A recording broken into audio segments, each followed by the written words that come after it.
You know, we've heard a lot lately about police killings, sometimes of young men, and in one case, a child. Meanwhile, there's one family in Massachusetts still trying to navigate the aftermath of such a case. Following the 2010 death of their son, 20-year-old college student djhenry, who was shot and killed by a police officer in Mount Pleasant, New York. For those who don't know the story, DJ was waiting outside a bar for a friend when a police officer told him to move his car.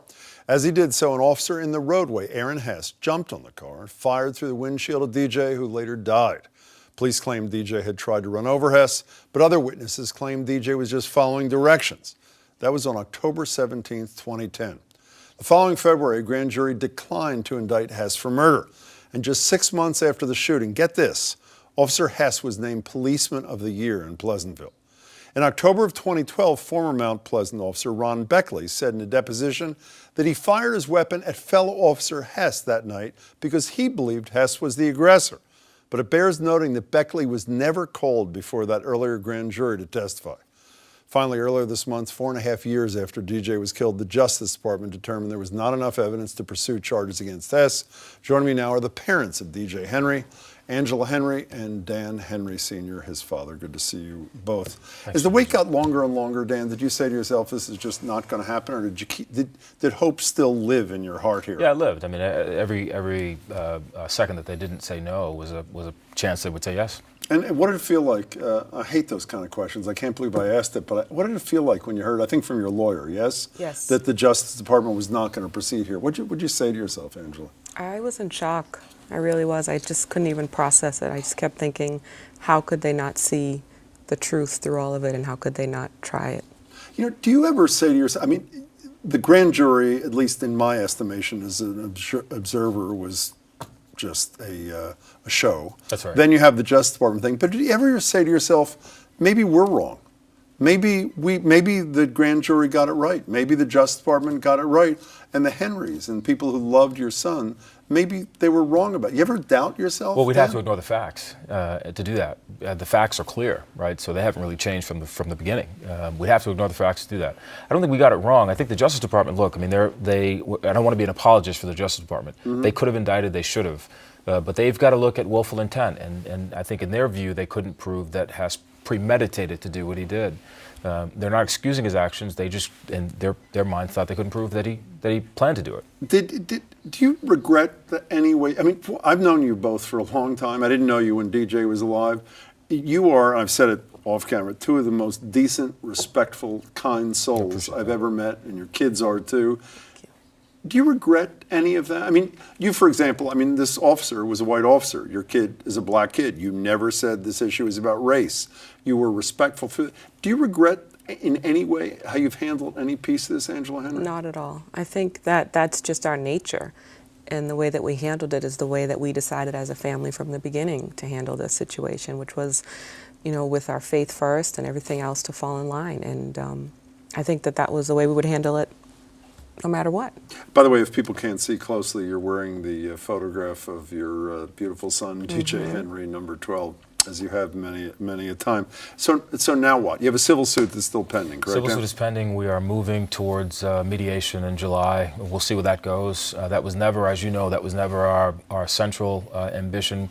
Look, for us, there's no good outcome here. DJ was never coming home. Even if the U.S. Attorney's Office indicted, we were not going to get DJ back. And we're pouring our energy into the DJ Dream Fund, where we're helping other children in his name to keep his legacy alive. Yeah, I want to talk about that in just a minute. Is there ever a day that you don't think about that son of yours? I mean, never. Ever a day? Never. And do you Every wake day. up with him in your head? And I'll probably start crying, but yes. tell people, you know, I've said this to you 1,000 times, everybody knows how your son died. Not nearly enough knows how your son lived. Tell us a little bit about DJ, the best of DJ, Angela. He had the biggest heart, and a gentle spirit. He was often called the Pied Piper. Kids would just follow him. They wanted to play basketball, football, whatever he was doing, they wanted to be a part of it. How was he as a sibling then? Not He was to great. you. No, no, it's his brother and sister really look up to him. They admire him, and they do what they can to keep his spirit and his energy alive today. We talk about him in the present tense. He's very much part of who we are and what we do. And while the DJ Dream Fund is not DJ, it is a reflection of his kind spirit and his generosity towards others. Yeah, when you step back for a second, we are going to talk about the Dream Fund in a minute because you've done terrific work, and I think he'd be so proud he'd burst from it. But do you stand, when you're sitting in your house at night, do you say the judicial system has broken down, the law enforcement system, you have a dead son, so many other people in other parts of this country have seen their husband, their son, their little boy shot by a police officer. What's the disease that infects us? Do you know? It's unfortunately the people at times. I think we have a great system. It relies, though, on people to do the right thing. And to take an earnest, objective look at evidence and fact, and to draw right conclusions. In our case, we've seen the opposite of that, and that's unfortunate. Tell us about the DJ Dream Fund. You'll both get a shot. You created, obviously, in your son's name. What are the kinds of things you hope to do, and what are you doing, Angela? So what we're doing is providing funding for children that can't afford the rising fees to participate in after-school programs, summer camps, athletic wellness programs. And so, you know, the DJ Dream Fund fills that gap so that they can still enjoy being children.